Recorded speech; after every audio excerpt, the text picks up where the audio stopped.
ឡានអស់រហូតបាទសួស្តីអ្នកទាំងអស់គ្នាថ្ងៃនេះមកធ្វើការតេស្តប្រភេទពួកឡាន off road Ford Raptor ជួនអតិថិជននៅខាងខេត្តកណ្ដាលមួយបាទអញ្ចឹងប្រភេទពួកឡាននេះស្កែលរបស់វាគឺ1/10វិលកង់4អ្នកទាំងអស់គ្នាចំពោះ speed របស់ឡានគឺខ្ទង់តែ15គីឡូម៉ែត្រក្នុង1ម៉ោងទេអ្នកទាំងអស់គ្នាប្រភេទពួក off road នេះគឺកម្លាំងវាខ្លាំងតែឥឡូវយើងមកធ្វើការបើក tele មកព្រោះ tele របស់វាមានប៊ូតុង light សម្រាប់បិទបើកភ្លើងបាទចំពោះកន្លែងសេរីទី1នេះ TH មានន័យថាសម្រាប់សេរីដើម្បីឲ្យវាទៅមុខថយក្រោយអូតូយើងមិនបាច់បញ្ជាក៏វាទៅដែរហើយចំពោះ ST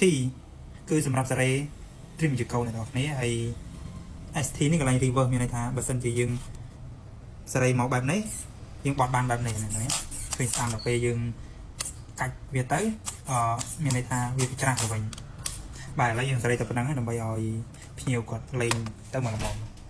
បាទឥឡូវយើងតេស្តកម្លាំងវាបន្តិចមកអ្នកនរគ្នាយើងទៅមុខកម្លាំងបុកខ្លាំងអ្នកនរគ្នាប្រភេទឡើងអស់រហូតហើយយើងអាចសេរីយឺតលឿនបានអាស្រ័យលើដៃរបស់យើងអ្នកនរគ្នា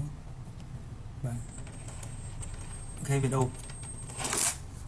អូមានតែប៉ុណ្្នឹងទេអរគុណអ្នកនរគ្នាសម្រាប់ការតាមដានទស្សនាបាយបាយ